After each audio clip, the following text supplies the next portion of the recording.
जय श्री राधे कृष्ण। आप सभी का हमारे YouTube चैनल पे बहुत बहुत स्वागत है।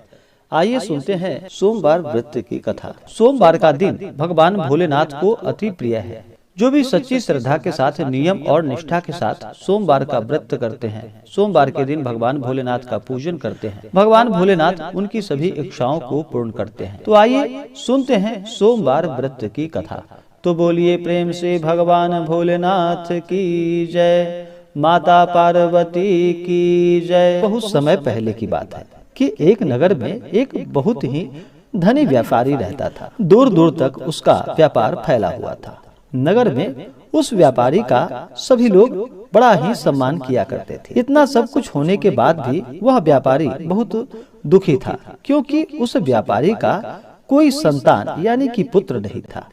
दिन रात उसे एक ही चिंता सताया करती थी कि उसकी मृत्यु के बाद उसके इस इतने बड़े व्यापार और धन संपत्ति को कौन संभालेगा। पुत्र पाने की इच्छा से वह व्यापारी प्रति सोमवार भगवान शिव की व्रत और उनका पूजन किया करता था और कथा श्रवण किया करता था। सायंकाल को व्यापारी शिव मंदिर में जाकर भगवान शिव जी के सामने घी का दीपक जलाता था। उस व्यापारी की भक्ति देखकर एक दिन माता पार्वती ने भगवान भोलेनाथ से कहा कि हे प्राणनाथ, कि यह व्यापारी आपका सच्चा भक्त है। कितने दिनों से यह सोमवार का व्रत और पूजा नियमित रूप से कर रहा है। भगवान, आप इस व्यापारी की मनोकामनाओं को पूर्ण करें। तो भगवान शिव ने मुस्कुराते हुए कहा कि हे पार्वती, इस संसार में सबको उसके कर्म के अनुसार फल की प्राप्ति होती है। प्राणी जैसा कर्म करते हैं उन्हें वैसा ही फल प्राप्त होता है। इसके बावजूद माता पार्वती जी नहीं मानी और उन्होंने आग्रह करते हुए कहा कि हे प्राणनाथ, आपको इस व्यापारी की इच्छा पूरी करनी ही पड़ेगी। यह आपका अनन्य भक्त है।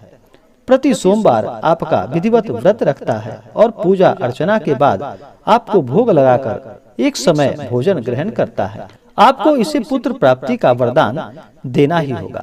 माता पार्वती का इतना आग्रह देखकर भगवान शिव ने कहा कि तुम्हारे आग्रह पर मैं इस व्यापारी को पुत्र प्राप्ति का वरदान देता हूँ, लेकिन इसका पुत्र 16 वर्ष से अधिक जीवित नहीं रहेगा।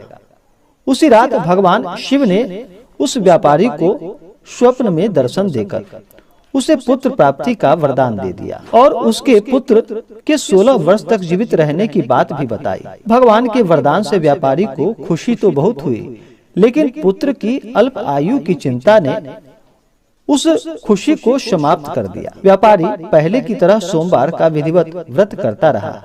कुछ महीने पश्चात उसके घर अति सुंदर उसका पुत्र उत्पन्न हुआ। पुत्र जन्म से व्यापारी के घर में खुशियां भर गई। बहुत धूमधाम से पुत्र जन्म का समारोह मनाया गया। व्यापारी को पुत्र जन्म की अधिक खुशी नहीं हुई, क्योंकि उसे पुत्र की अल्प आयु के रहस्य का पता चल गया था। यह रहस्य घर में किसी को भी मालूम न था। जब पुत्र 12 वर्ष का हुआ तो शिक्षा के लिए उसे वाराणसी भेजने का निश्चय हुआ। व्यापारी ने पुत्र के मामा को बुलाया और कहा कि पुत्र को शिक्षा प्राप्त करने के लिए वाराणसी छोड़ आओ।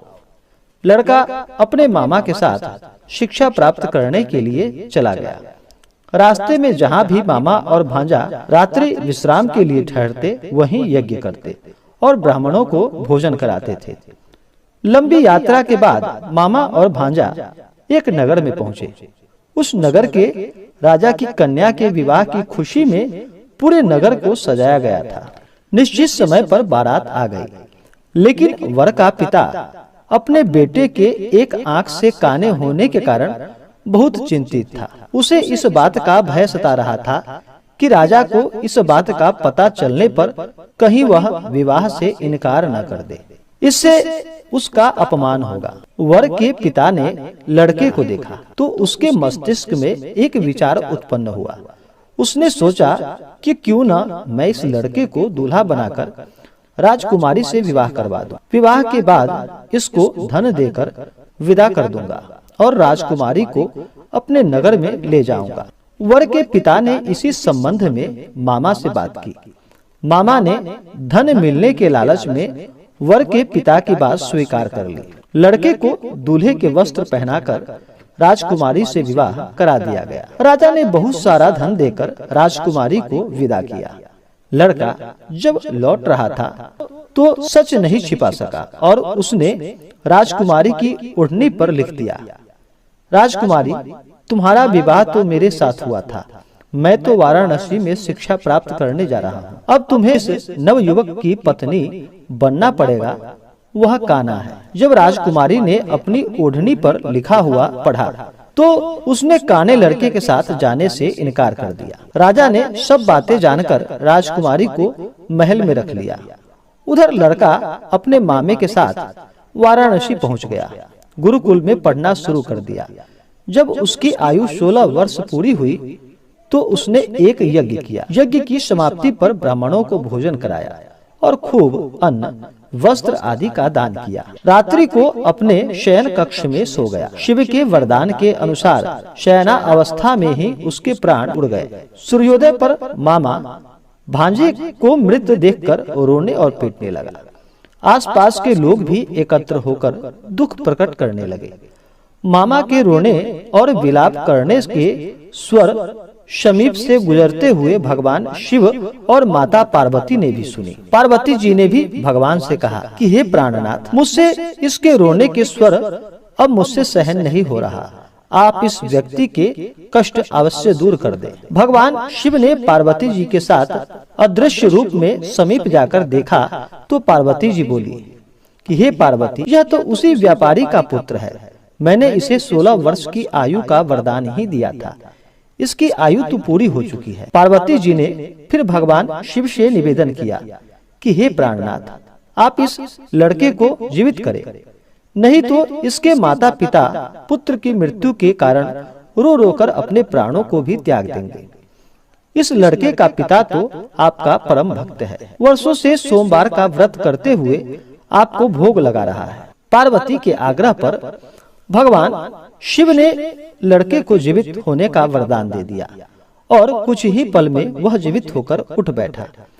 शिक्षा समाप्त करके लड़का अपने मामा के साथ अपने नगर की ओर चल दिया। दोनों चलते हुए उसी नगर में पहुँचे जहाँ उसका विवाह संपन्न हुआ था। उस नगर में भी यज्ञ का आयोजन किया। समीप से गुजरते हुए नगर के राजा ने यज्ञ का आयोजन देखा। राजा ने उसको तुरंत पहचान लिया। यज्ञ समाप्त होने पर राजा मामा भांजा को महल में ले गया और कुछ ही दिन उन्हें महल में रखकर बहुत सा धन देकर, वस्त्र देकर राजकुमारी के साथ विदा किया। रास्ते में सुरक्षा के लिए राजा ने बहुत से सैनिकों को भेजा। नगर में पहुंचते ही एक दूत को घर भेजकर अपने आगमन की सूचना भेजी। अपने बेटे को जीवित वापस लौटने की सूचना से व्यापारी बहुत प्रसन्न हुआ। भूखे प्यासे रहकर व्यापारी और उसकी पत्नी बेटे की प्रतीक्षा कर रहे थे।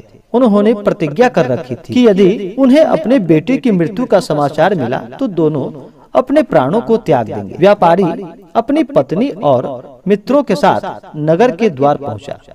अपने बेटे के विवाह का समाचार सुनकर पुत्रवधू राजकुमारी को देखकर उसकी खुशी का ठिकाना न रहा। उसी रात भगवान शिव ने व्यापारी के स्वप्न में आकर कहा कि हे श्रेष्ठी, मैंने तेरे सोमवार के व्रत करने और व्रत कथा सुनने से प्रसन्न होकर तेरे पुत्र को लंबी आयु प्रदान की है। व्यापारी बहुत प्रसन्न हुआ। सोमवार का व्रत करने से व्यापारी के घर में खुशियां लौट आई। शास्त्रों में लिखा है कि जो स्त्री और पुरुष सोमवार का विधिवत व्रत करते हैं और इसका कथा श्रवण करते हैं, उनकी सभी इच्छाएं और मनोकामनाएं पूर्ण होती है। तो आशा करता हूँ कि यह जानकारी आपको अच्छा लगा हो। ऐसे ही ज्ञानवर्धक जानकारियाँ प्राप्त करने के लिए हमारे इस चैनल पे अगर आप नए हैं तो चैनल को लाल बटन दबा करके सब्सक्राइब करें, साथ में बेल आइकन घंटी को दबाएं ताकि मेरे वीडियो का नोटिफिकेशन आपको समय से मिलता रहे। वीडियो को लाइक करें, शेयर करें। सुखी रहें और स्वस्थ रहें। जय श्री राधे कृष्ण। धन्यवाद।